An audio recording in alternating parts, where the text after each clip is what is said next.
The note was written in crayon, the letters shaky and uneven, taped to the nurse's station desk where Amara Johnson couldn't miss it. Please visit Daddy. He is feeling lonely. Room 304. From Minji, Haiwan, and Tai Yang. Amara stared at the piece of construction paper, decorated with crooked Christmas trees and stars. Her heart squeezed. It was Christmas Eve, nearly midnight, and she was working the graveyard shift at Chicago Memorial Hospital. Most of the halls were quiet, patients sleeping, families gone home. But 3 children somewhere in this city were worried enough about their father to sneak a note to his nurse. She glanced down the hallway toward room 304. The patient there had been admitted 2 days ago with injuries from a car accident, though the 2 men in expensive suits standing guard outside his door suggested something far more complicated. She'd been warned by the charge nurse to keep interactions professional and brief, but this note, those children. Amara folded the paper carefully and slipped it into her scrub's pocket. Sometimes being a good nurse meant more than just administering medication and checking vitals. Sometimes it meant recognizing when someone, patient or family, needed something medicine couldn't provide. She grabbed her stethoscope and headed toward room 304, unaware she was about to step into a world far more dangerous than she could imagine. The men outside room 304 straightened when Amara approached. They were younger than she'd initially thought, mid-20s perhaps, with sharp eyes that tracked her every movement. Both wore dark suits despite the late hour, and neither smiled. "I need to check on my patient," Amara said, keeping her voice steady and professional. The taller one, Korean like most of the visitors she'd seen coming and going, studied her for a long moment before stepping aside. 5 minutes. I'll take as long as my patient needs, Amara replied, meeting his gaze directly. She'd worked in this hospital for 6 years, dealt with gang members, drug dealers, and every flavor of dangerous that Chicago had to offer. She wasn't about to be intimidated in her own hospital. Something flickered in the guard's expression. Respect, maybe. Before he nodded curtly and opened the door. The room was dimly lit, only the soft glow from the monitor illuminating the space. The man in the bed wasn't asleep. He sat propped against pillows, his left arm in a sling, bandages visible beneath the hospital gown. Even injured, even in a hospital bed, he radiated a kind of controlled power that made the air feel heavy. Jae-sung Park. She'd read his chart. 35 years old. Businessman. Right. "Mr. Park," Amara said softly, approaching the bed. "I'm Amara, your night nurse. I wanted to check your vitals and see how you're managing with pain." He turned his head toward her, and she got her first clear look at his face. Strong jaw, sharp cheekbones, eyes so dark they appeared black in the low light. His hair was disheveled, unusual, she sensed, for a man who clearly valued control. A bandage covered part of his forehead, and bruising shadowed his left eye. But what caught her attention was the tattoo visible above the collar of his hospital gown, intricate black lines that disappeared beneath the fabric. She'd caught glimpses of it when changing his bandages earlier in her shift. 3 cherry blossoms intertwined with Korean characters, beautiful and meaningful. "I'm fine," he said, his voice deeper than she expected, touched with the barest hint of an accent.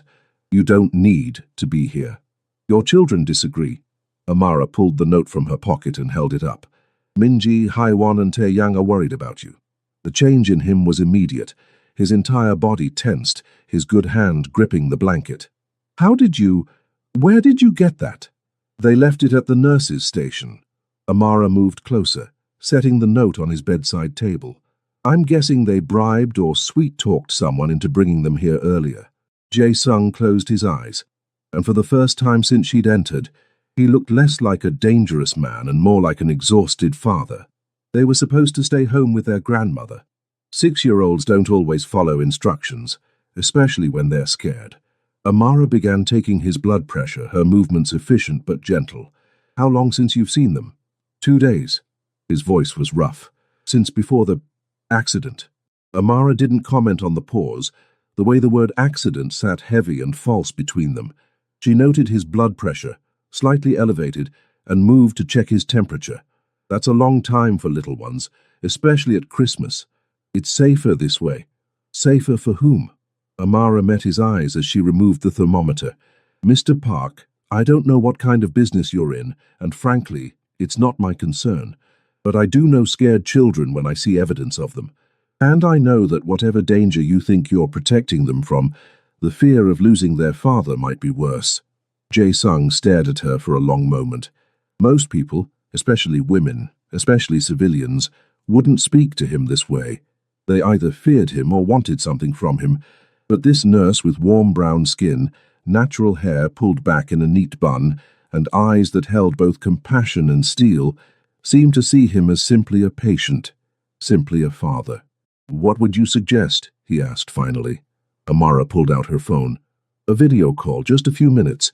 Let them see you're okay, hear your voice. It's Christmas Eve, Mr. Park. Give them that gift at least."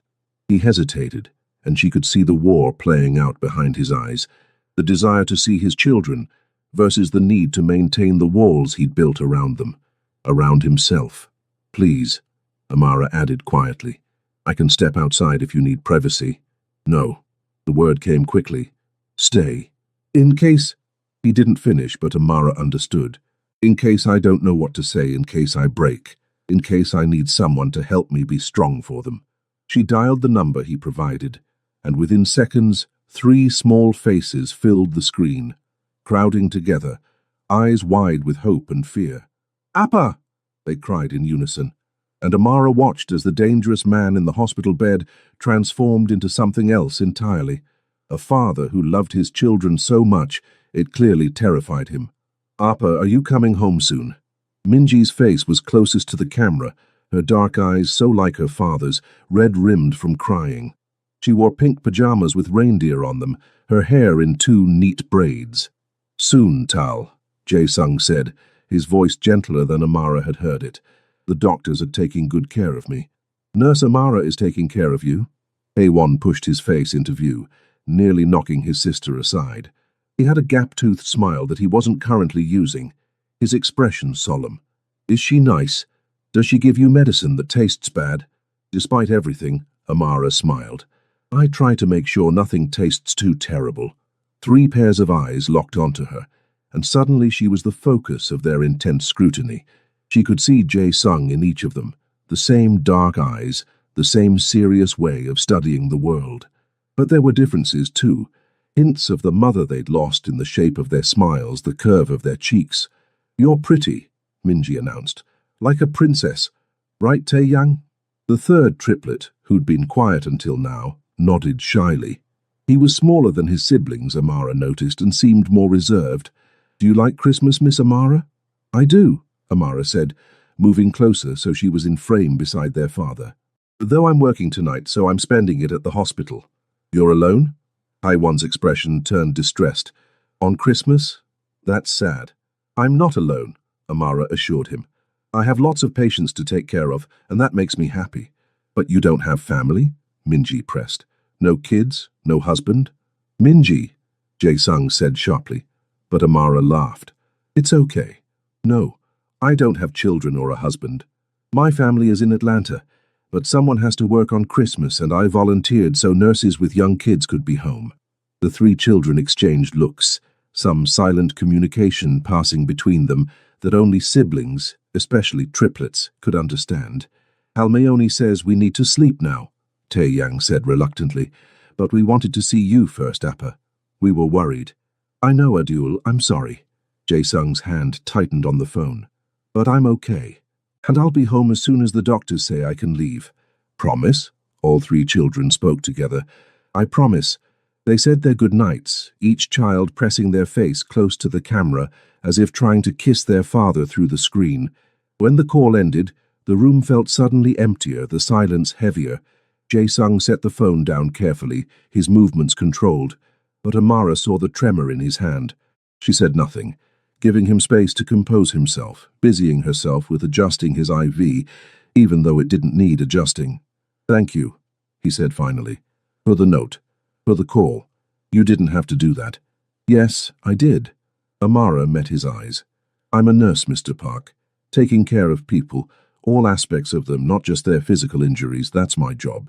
Most nurses wouldn't have bothered." "Then you've had the wrong nurses." She made a notation on his chart. "Your children are beautiful, How long have you been raising them alone? The question was bold, probably crossed a professional line, but something about this man and his lonely children on Christmas Eve made her willing to risk it. 2 years. His voice was flat. Their mother, she died when they were 4. Cancer. It was fast. I'm sorry. Amara's hand moved instinctively to his, a brief touch of comfort before she caught herself and pulled away.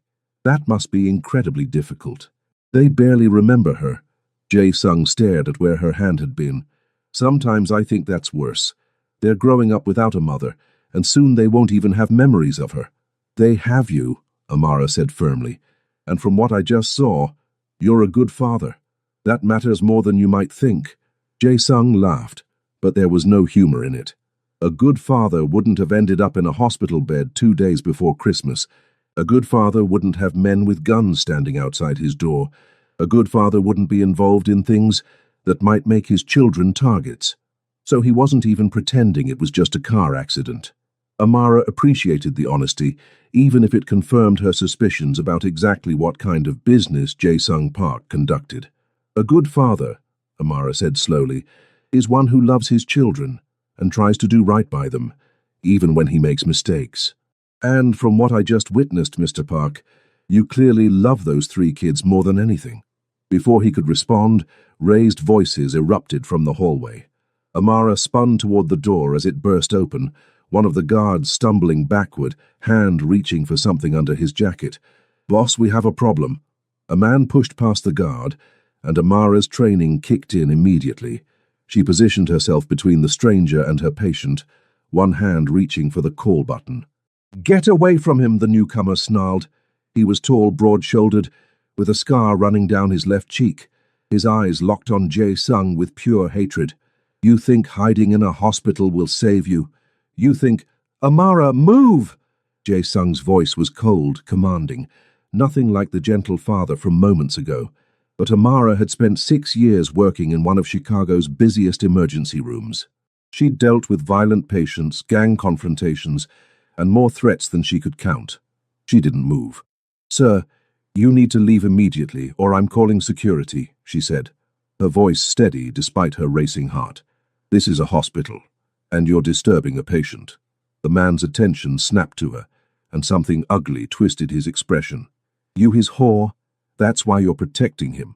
The insult should have stung, but Amara had heard worse. I'm his nurse, and you have 5 seconds to leave before I hit this button and have you arrested for threatening a healthcare worker. For a moment, everything hung in balance. The stranger's hand twitched toward his waist. The guards in the hallway tensed. Jae-sung tried to push himself up with his good arm, clearly intending to intervene despite his injuries.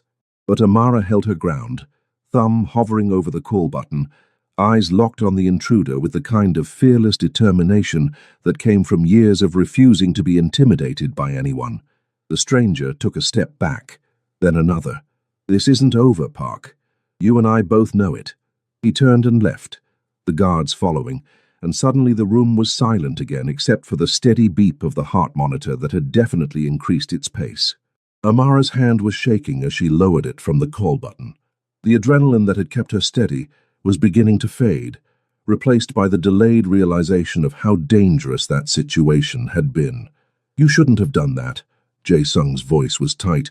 He could have hurt you, but he didn't. Amara turned to face him and was surprised to find something like fear in his eyes. Not for himself, for her.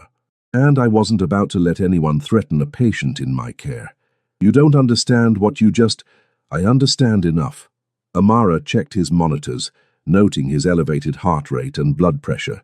I understand that you're involved in something dangerous. I understand that man wants to hurt you. And I understand that despite all of that, you're still just a patient who needs care, and a father who loves his children. She met his eyes, saw the war playing out there again, the desire to push her away versus the clear respect he was developing for this stubborn nurse who refused to be intimidated. You should request a different nurse for tomorrow night, Jae-sung said finally. It's not safe for you to be around me. Amara smiled, small and genuine. Mr. Park, I'm from the south side of Chicago. I stopped worrying about safe a long time ago. Now, let me give you something to help you sleep. Doctor's orders. As she administered the medication, she tried to ignore the way his eyes followed her movements, intense and unreadable, tried to ignore the strange pull she felt toward this dangerous man, with his 3 lonely children, and his visible struggle between the life he led and the father he wanted to be. She was just doing her job, Amara told herself, just being a good nurse. But as she left the room and felt his gaze on her back, she suspected they both knew it was already more complicated than that. Amara was back the next night, despite the logical part of her brain screaming that she should have taken Jae-sung's advice and requested reassignment. It was Christmas Day now, and the hospital was quieter than usual, skeleton staff managing the patients who couldn't go home for the holidays. She'd spent her break researching Jae-sung Park. What she'd found had confirmed her suspicions and added layers of complexity she hadn't expected. He wasn't just involved with the Korean Mafia, he ran it. The Park family had controlled a significant portion of Chicago's Korean organized crime for 2 generations, everything from high-end gambling operations to more legitimate business ventures that probably weren't as legitimate as they appeared. But what struck her most was a newspaper article from 2 years ago, a small piece in the obituaries section. Song Min-seo, beloved wife and mother, taken too soon by cancer at 32, survived by her husband and their triplets. The photo showed a beautiful woman with a gentle smile, holding 3 4-year-old children. Standing beside her was Jae-sung, younger then, his arm around his wife, his expression softer than anything Amara had seen on his face. He'd been a husband who loved his wife, and now he was a widower trying to raise 3 children alone while running a criminal empire. The contradiction of it, the humanity within the danger, fascinated her in ways she knew it shouldn't. "You came back," Jae-sung said when she entered his room for her rounds. He was sitting up, looking stronger than the previous night, though still confined by his injuries. The bruising on his face had darkened to deep purple and black. "I work here," Amara replied, keeping her tone professional as she washed her hands. "And you're still my patient. How's your pain level tonight?" "Manageable." He watched her approach. "Did you have a good Christmas?" "Quiet. Ate terrible cafeteria food and watched patients sleep." "You?" "The kids video called twice. Halmione, their grandmother, brought them to Christmas service at the Korean church. They sang carols for me." Something soft entered his expression. "Badly. Very badly." Amara laughed. 6-year-olds aren't known for their musical talent." "No, but they're enthusiastic." He paused. "They asked about you. Wanted to know if you were working again tonight. If you'd had a good Christmas, if you were still alone." "They're sweet kids. They're relentless kids," Jae-sung corrected, but there was affection in his voice. "Once they decide they like someone, they don't let go easily. I should warn you. They've apparently decided you're important." "Important how?" He looked uncomfortable, a hint of color touching his cheeks despite his obvious efforts to maintain composure. "Minji informed me that you would make a good mother because you have a kind smile and magic hands that make people feel better. A1 said you're pretty and brave, which are the 2 most important qualities apparently. And Tai-young." He trailed off. "What did Tai-young say?" "He said you made me smile, and I haven't smiled in a long time." The words hung between them, heavy with meaning. Amara busied herself checking his bandages, trying to ignore the way her heart had skipped at that confession. "Mr. Park, Jae-sung, please." He caught her hand gently with his good one as she adjusted his IV. "You've stood between me and danger, tolerated my children's interrogation, and worked on Christmas to make sure I had someone checking on me. I think we're past formalities." His hand was warm, calloused in ways that suggested he did more than sign papers and give orders. Amara knew she should pull away, maintain professional distance, but something kept her still. "Jae-sung," she said softly, "your children sound wonderful. And yes, I smiled yesterday, but that's just, I smile at all my patients. It's part of being a nurse. Do you stand in front of guns for all your patients too?" "That man yesterday didn't have a gun." "Yes, he did. You were just too busy being fearless to notice." Jae-sung's thumb brushed across her knuckles, the touch sending electricity up her arm. "You could have been hurt. You could have been killed. And you did it anyway. Because it was the right thing to do." The right thing, he repeated, something bitter in his voice. I've spent so many years doing the wrong things, justified them in so many ways, that I'd almost forgotten there are still people in the world who simply do what's right, without calculation or agenda. Amara gently extracted her hand, needing the distance to think clearly. Everyone has an agenda, Jae-sung. Mine is keeping my patients healthy and safe. That's all this is. But even as she said it, she knew it wasn't entirely true. She'd checked on him 3 times already tonight, more than necessary. She'd brought him decent coffee from the shop across the street, knowing the hospital version was terrible. She'd even printed out photos from the triplets' video call when she noticed he kept re-watching the saved recording. This wasn't just a nurse caring for a patient. This was something more, something that terrified and intrigued her in equal measure. "When are they releasing you?" Amara asked, changing the subject as she made notes on his chart. "Tomorrow, if there are no complications." He paused. "I've arranged for private care at home. The hospital administrator was very accommodating once my lawyer explained the situation." Of course he was. Amara couldn't quite keep the disapproval from her voice. Money and power could buy anything, apparently, including early discharge against medical advice. "You disapprove? I think you should stay another 3 days minimum. Your injuries are serious, and if that wound reopens, then I'll have a doctor at my house who can handle it." Jae-sung's voice was firm. "I've been away from my children long enough. They need me home. It's Christmas, and I've already missed too much." Amara couldn't argue with that logic, even if the medical side of her brain rebelled against it. "Fine, but you follow all discharge instructions. Rest, limited movement, no stress." "No stress," Jae-sung repeated, his lips curving into something that wasn't quite a smile. "I run a criminal organization, Amara.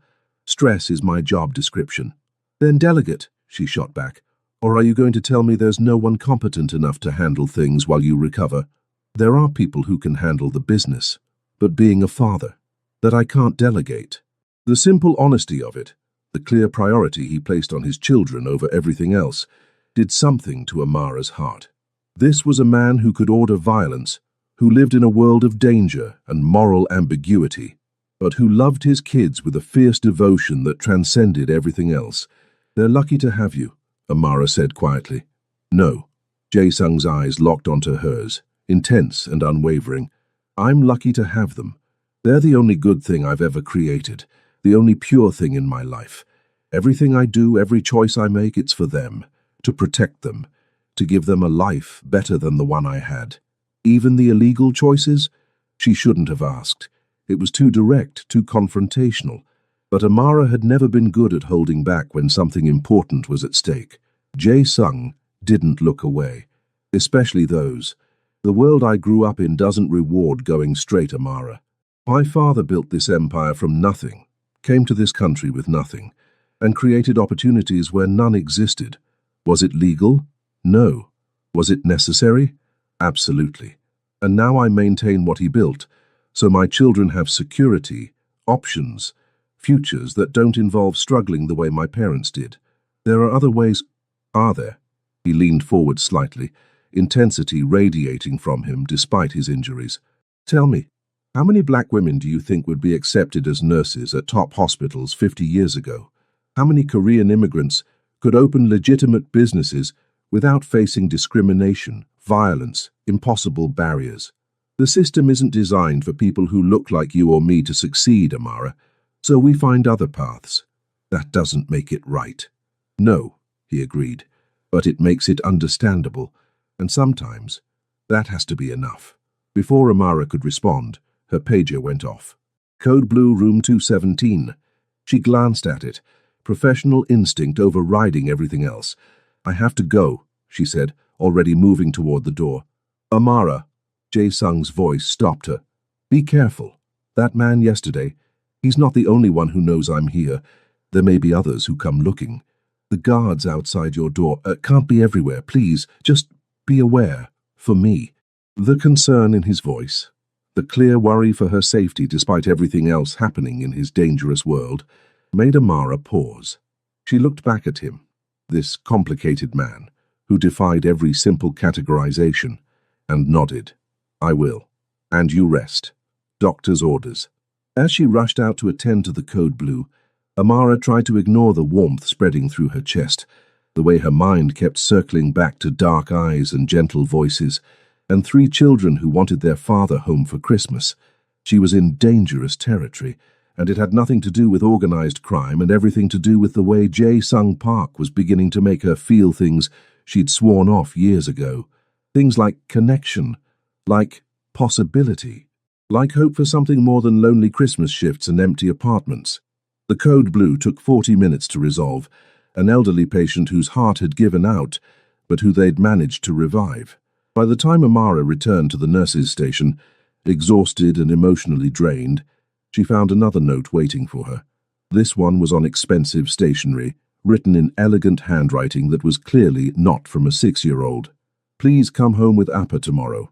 We want you here for Christmas. We have presents and cookies, and Halmione says you can stay in the guest room, and you don't have to be alone anymore. Please say yes.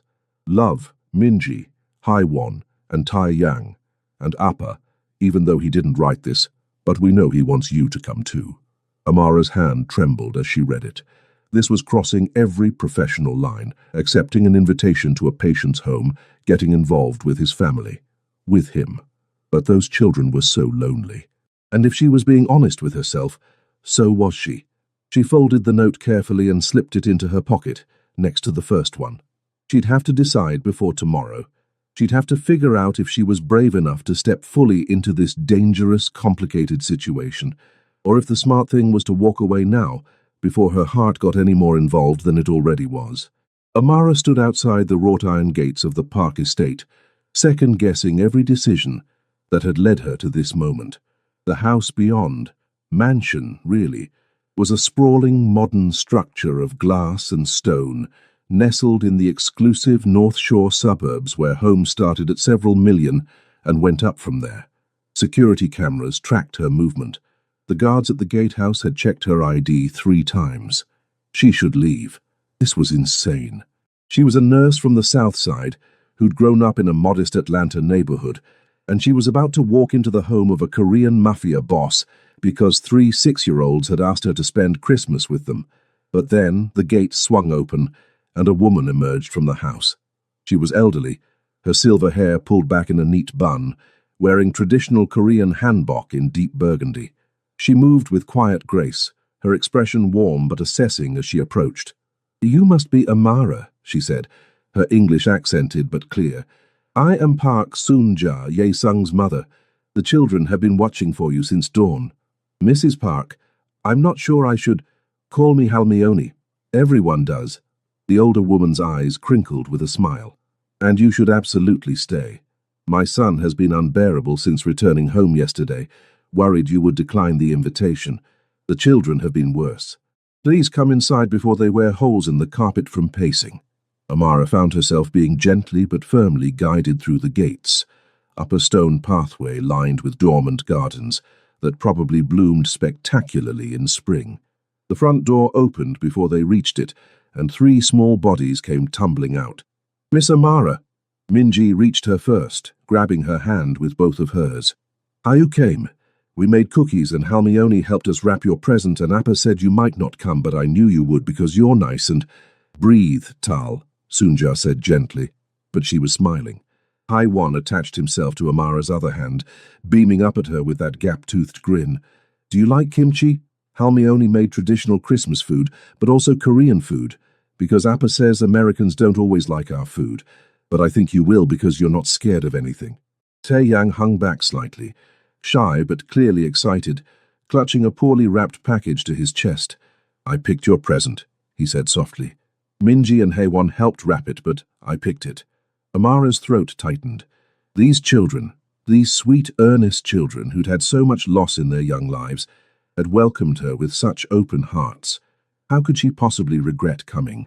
"I love kimchi," she said, squeezing both hands that held hers. "And I'm excited to see what you picked for me, Tae-yang, though you didn't have to get me anything." "Appa said you have to have presents on Christmas," Minji said firmly. "It's a rule." "Your father's right." Amara let herself be pulled inside, into a foyer that was all marble and modern art, somehow both luxurious and surprisingly warm. Family photos lined one wall, candid shots of the triplets at various ages, formal portraits, and there in the center, a wedding photo of Jae-sung and the beautiful woman from the obituary, both smiling at each other like nothing else in the world existed. "That's our Yoma," Tae-yang said, noticing where Amara's attention had gone. "She's in heaven now, but Appa says she watches over us." "I'm sure she does," Amara said softly, "and I bet she's very proud of all three of you." "She'd like you," Minji announced with 6-year-old certainty, "because you're kind and you help people and you have a pretty smile." "Minji, what have I said about overwhelming our guests?" Jae-sung's voice came from the top of the stairs, and Amara looked up to find him descending carefully, one hand on the railing. He'd changed from the hospital gown into dark slacks and a white button-down shirt with, her breath caught, 4 buttons undone, revealing the full extent of his tattoo. 3 cherry blossoms, each one intricately detailed, intertwined with Korean characters she couldn't read. The design wrapped around his throat and disappeared beneath the collar, beautiful and dangerous, and completely mesmerizing. "Appa," all 3 children chorused, and Amara forced herself to look away from his neck, his chest, the way the shirt fit his frame despite the bandages she knew were underneath. "You came," Jae-sung said, his eyes meeting Amara's as he reached the bottom of the stairs. "I wasn't sure you would." "Your children were very persuasive," Amara replied, trying to sound casual, even though her heart was racing. "And I figured someone should make sure you're actually resting instead of working." "I'm resting," but the slight wince as he moved suggested otherwise. "Appa tried to go to his office this morning," Haewon tattled immediately. Halmione yelled at him in Korean. "I did not yell," Sunja said serenely. "I simply reminded him firmly of his priorities." "You yelled," Minji confirmed. "It was kind of scary." Jae-sung looked chagrined, and Amara found herself fighting a smile. "Sounds like you need more than just me checking on you. You need someone who speaks Korean and isn't afraid to raise their voice." "What I need," Jae-sung said, his eyes never leaving hers, "is for everyone to stop conspiring to keep me in bed like an invalid." "You were stabbed," Amara reminded him. "Twice and had internal bleeding. Being treated like an invalid is appropriate." "See?" Minji looked triumphantly at her father. "Miss Amara agrees with us." The afternoon that followed was surreal in the best way. They ate a strange but delicious combination of traditional Korean dishes and American Christmas food. The children showed Amara every corner of the enormous house, from the playroom that looked like a toy store had exploded inside it, to the library that held more books than Amara had seen outside of actual libraries. She watched Jae-sung with his kids, saw the way he transformed around them, patient when Haewon spilled juice on his shirt, gentle when Tae-yang grew overwhelmed by the excitement, proud when Minji demonstrated the new piano piece she'd learned. This was a different man from the cold figure in the hospital bed, or even the intense person she'd argued with about right and wrong. This was just a father, doing his best. "You're good with them," Sunja said quietly, finding Amara alone in the kitchen while helping clean up from dinner. "The children, they've been struggling since their mother passed. Jae-sung tries, and he loves them desperately. But he's one person, and the life he leads." She trailed off, then looked directly at Amara. "You know what my son is." "It wasn't a question." "I do." "And yet you came anyway." "I came for the children," Amara said. "They shouldn't be alone on Christmas. None of us should." "You came for the children," Sunja repeated, a knowing look in her eyes. "Tell yourself that if it helps. But I've seen the way my son looks at you, and the way you look at him, when you think no one's watching. This isn't just about the children, Amara. And I think you know that." Before Amara could respond, shouts erupted from the living room. She rushed in to find Jae-sung on his feet, his face pale, one hand pressed to his side, where blood was beginning to seep through his white shirt. "I'm fine," he was saying, even as he swayed slightly. "I just moved wrong." "You tore your stitches," Amara said, professional mode kicking in immediately. "Kids, go with Halmione, please, right now." The children scattered, shepherded by Sunja, who threw Amara a look of approval before disappearing. Amara guided Jae-sung to the couch, carefully lifting his shirt to examine the damage. "I told you to rest," she said, her hands steady, even though her heart was pounding. The wound had partially reopened, blood welling steadily from the surgical site. I was resting. Then Haiwan wanted me to see his Lego creation, and I bent down. And now you're bleeding. Amara pressed a clean cloth against the wound, applying pressure. You have a medical kit here. Upstairs bathroom. But Amara, I can call my doctor. I'm here now. Tell me you have proper supplies and I can restitch this. He directed her to a bathroom that was better stocked than some emergency rooms she'd worked in. Clearly this wasn't the first time medical intervention had been needed at the park house. The thought should have disturbed her more than it did. Working by the bright bathroom lights, Amara cleaned and restitched the wound with practiced efficiency. Jae-sung sat still, watching her face rather than what her hands were doing, his jaw tight against what had to be considerable pain. You refused pain medication, Amara said, not looking up from her work. I need to stay alert. The children are fine. They're with your mother, probably eating cookies and being reassured that you're okay. She tied off the last stitch, covered the wound with fresh bandages. But you won't be okay if you keep pushing yourself like this. I can't afford to be weak. Resting isn't weakness. Amara finally looked up, found him watching her with an intensity that made breathing difficult. It's survival. And your children need you alive more than they need you invincible. Amara. His good hand came up, fingers brushing her cheek with a gentleness that contrasted sharply with the violent world he inhabited.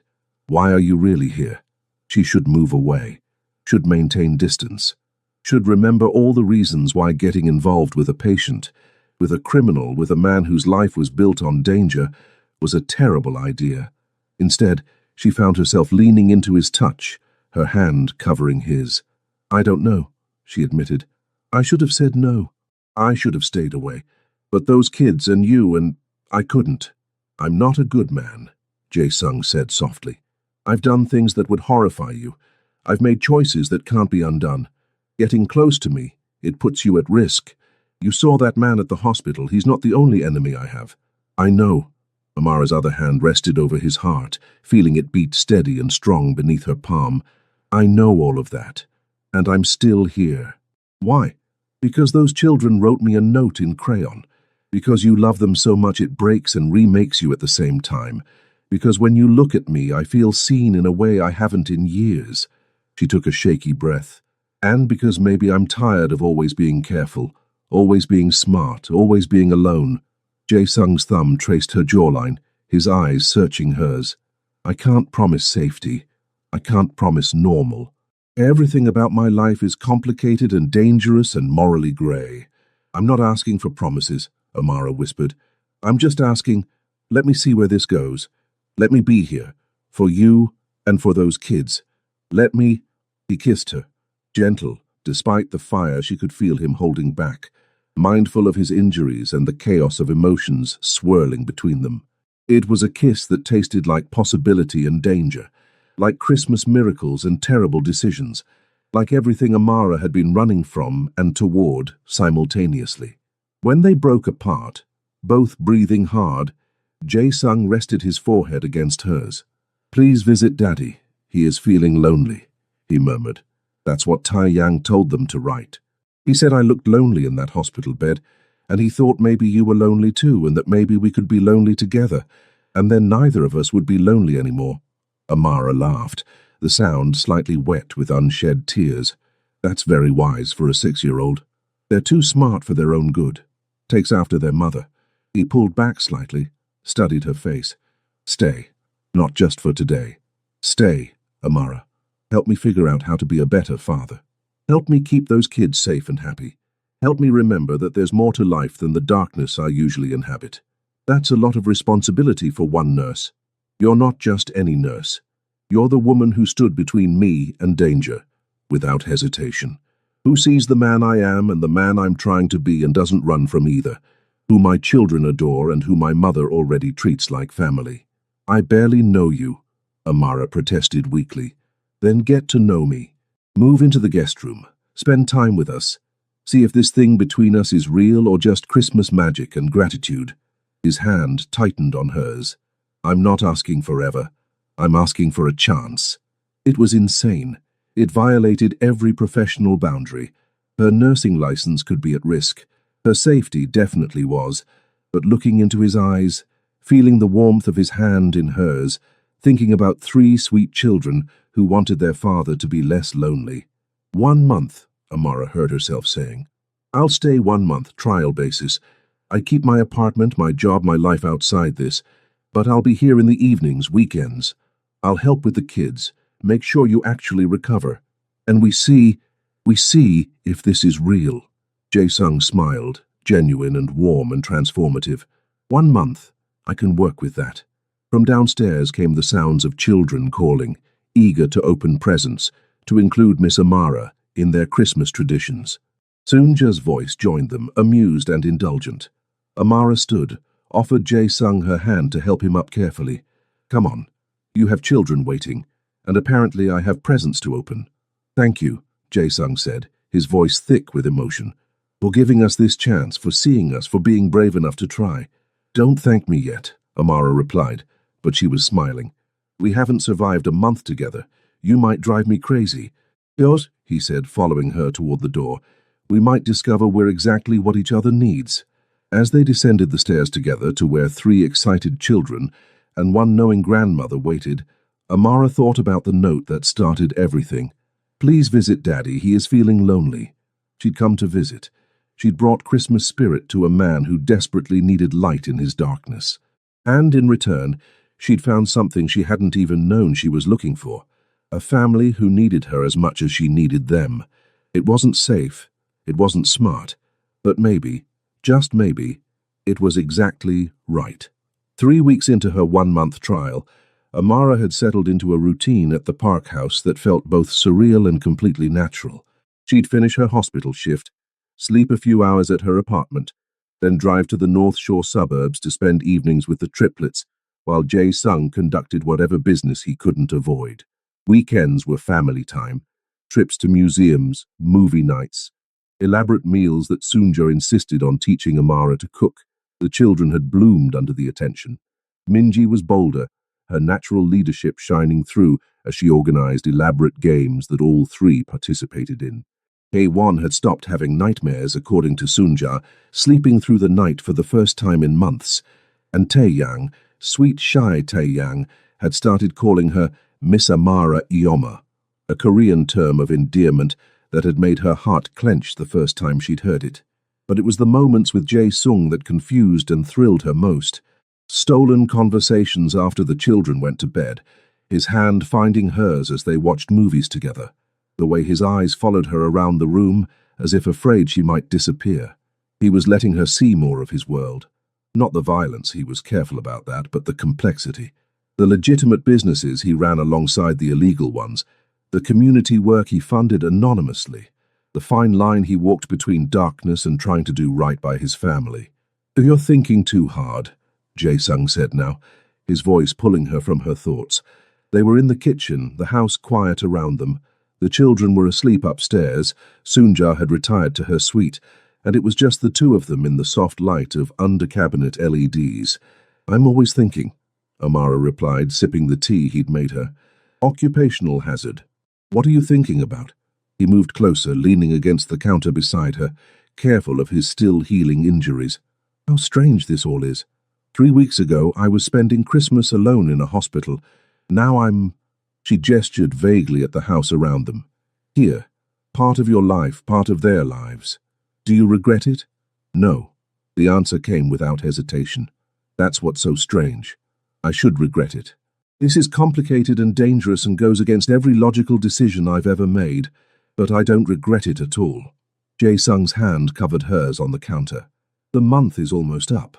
I know. I'm hoping you'll stay. His voice was careful, but she could hear the vulnerability underneath. Not in the guest room. With me. With us. Really stay. Amara turned to face him, studying the man who'd become so important so quickly. His injuries had healed enough that he moved without pain now, though she still caught him favoring his left side occasionally. The tattoo on his neck had become familiar, something she found herself tracing with her fingers during quiet moments. She knew his tells now, the way his jaw tightened when he was stressed, how his accent became more pronounced when he was tired, the soft way he spoke Korean to his children when they were upset. "I need you to be honest with me," she said, "about what staying would mean, about the danger, about what your life really looks like." Jae-sung was quiet for a long moment, weighing his words. "There are people who want to hurt me, to take what I've built. The man at the hospital, his name is Hwang Tae-min. His family used to control territory that's now mine. He blames me for his father's death, even though his father's own decisions led to his downfall. He won't give up. Are you in immediate danger?" "No more than usual. I have security, loyal people, systems in place." He paused. "But I won't lie to you, Amara, there's always risk. Being associated with me, it puts a target on anyone I care about, including you. The children have been protected since birth. They attend a private school with extensive security.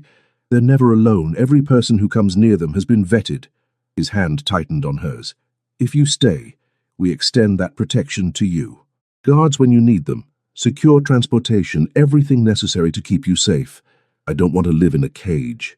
"I know, and I won't ask you to, but I need you to be smart, aware.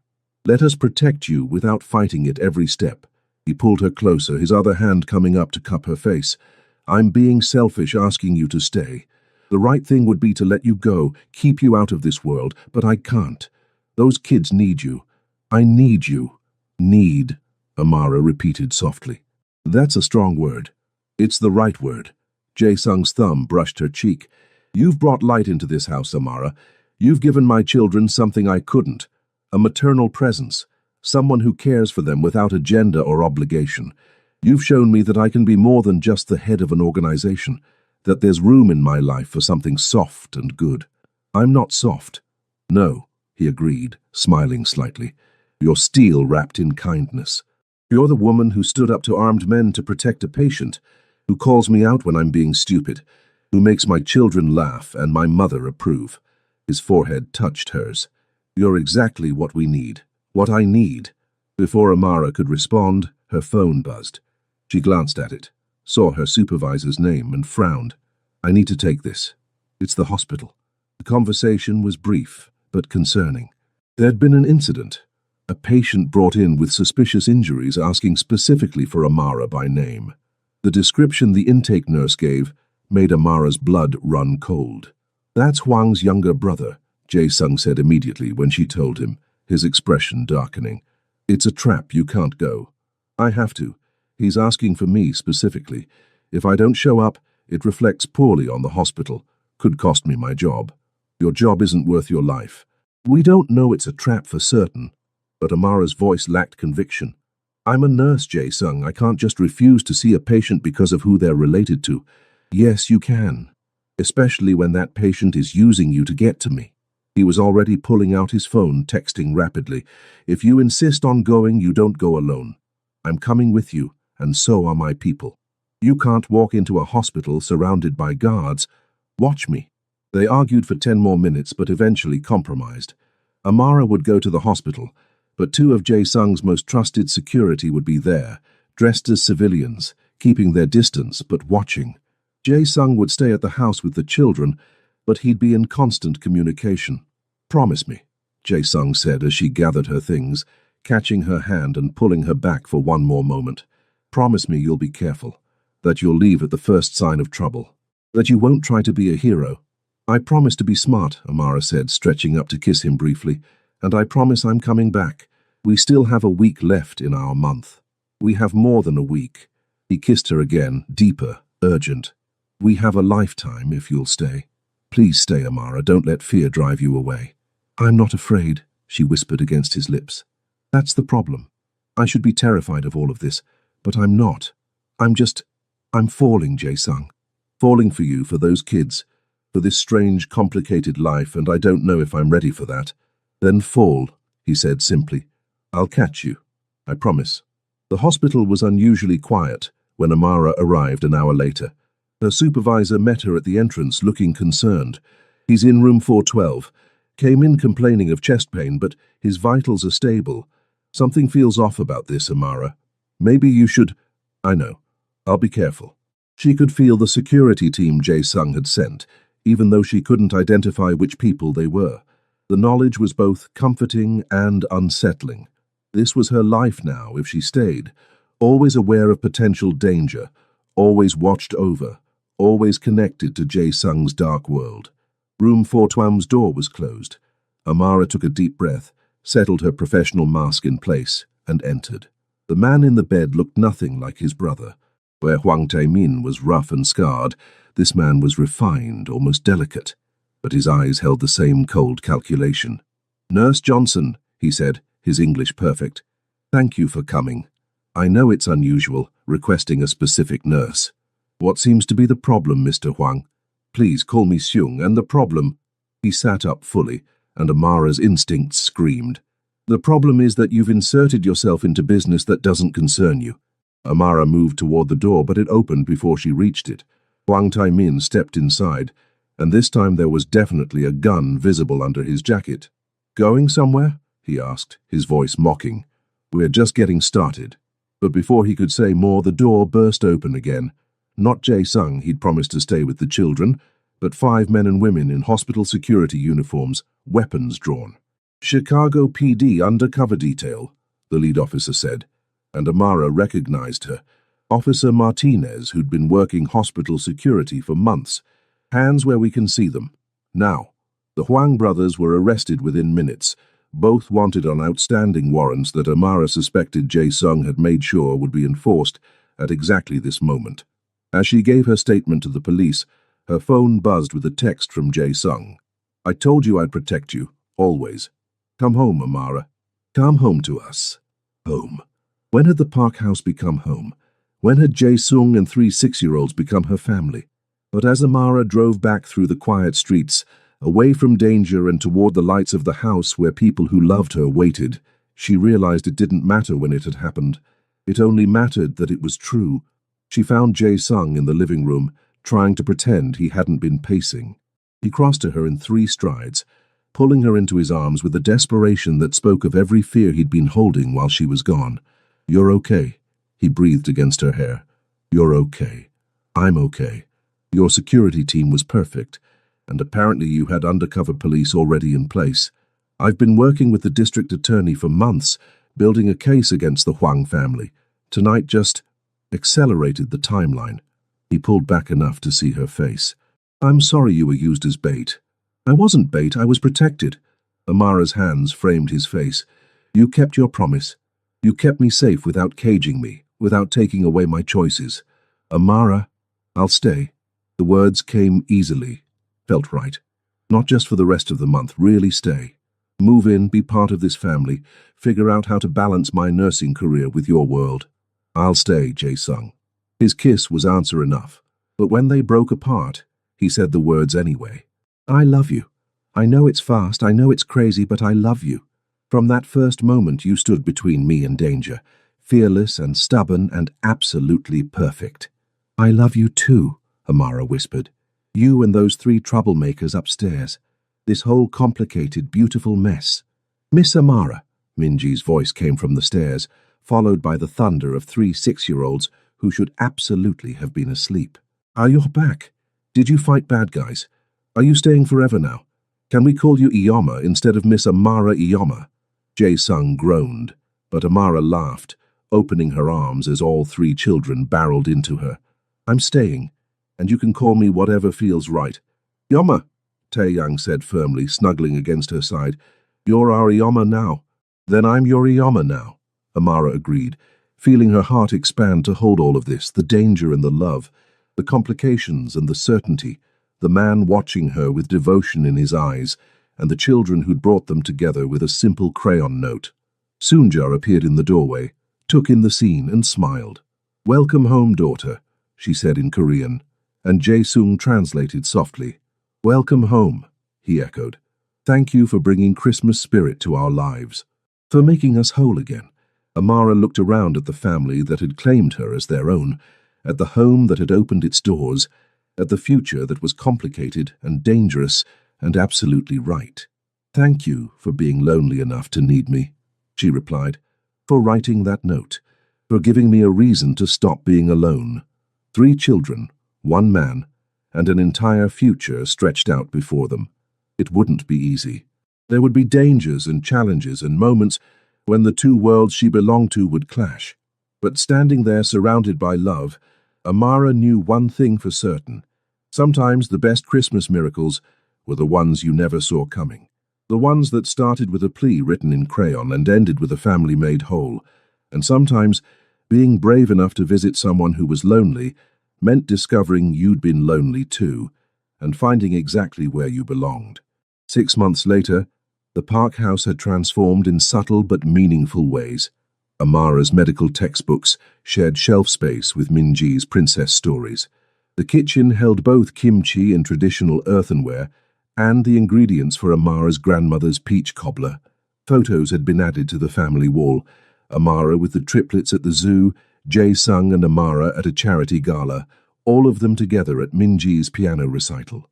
Amara had reduced her hospital hours, taking a position at a private clinic. Jae-sung's legitimate business interests had funded a facility that served the Korean immigrant community with free and reduced-cost healthcare. She still nursed, still helped people, but now she also came home to family dinners and bedtime stories, and a man who looked at her like she'd hung the moon. The danger hadn't disappeared entirely. There would always be rivals, always be threats inherent in Jae-sung's world. But he was working with federal prosecutors now, slowly transitioning the organization toward legitimate enterprises, using his influence for good, even as he maintained the power that kept his family safe. "Yama, watch this," Haewon called from the pool, executing a cannonball that soaked Minji, who shrieked indignantly. "Very impressive," Amara called back, laughing as Tai-yang attempted his own jump, more careful but equally enthusiastic. Jae-sung's arms wrapped around her from behind, his chin resting on her shoulder. "Happy," he murmured. "Terrifyingly happy," Amara admitted. "I keep waiting for something to go wrong. Nothing's going wrong. We're just living, being a family." He turned her in his arms, the setting sun painting everything golden. "Marry me." Amara's breath caught. "What?" "Marry me," Jae-sung repeated, pulling a ring box from his pocket, because of course he'd been planning this, probably for weeks. "Make it official. Let me spend the rest of my life showing you that taking a chance on us was the best decision you ever made." The ring was perfect, a simple band with 3 small diamonds, representing the 3 children who'd brought them together. Amara's eyes filled with tears as he slipped it on her finger. "Yes," she whispered. "Yes, I'll marry you." 3 children cheered from the pool, and Amara realized they'd known, had probably helped plan this. Soonja appeared with champagne, smiling that knowing smile. As Jae-sung kissed her, surrounded by the family they'd built from loneliness and Christmas miracles and one crayon note, Amara thought about that night in the hospital, about 3 children who'd been brave enough to ask a stranger to visit their lonely father, about a man who'd learned to love again despite his fears, and about a nurse who'd brought Christmas spirit to a Korean Mafia boss and found her home in the process. "Please visit Daddy, he is feeling lonely." She'd visited, and in doing so she'd discovered that sometimes the greatest gift you can give someone is simply showing up, being present, bringing light to darkness. And sometimes, when you do that, you discover that you were the one who needed saving all along. The end.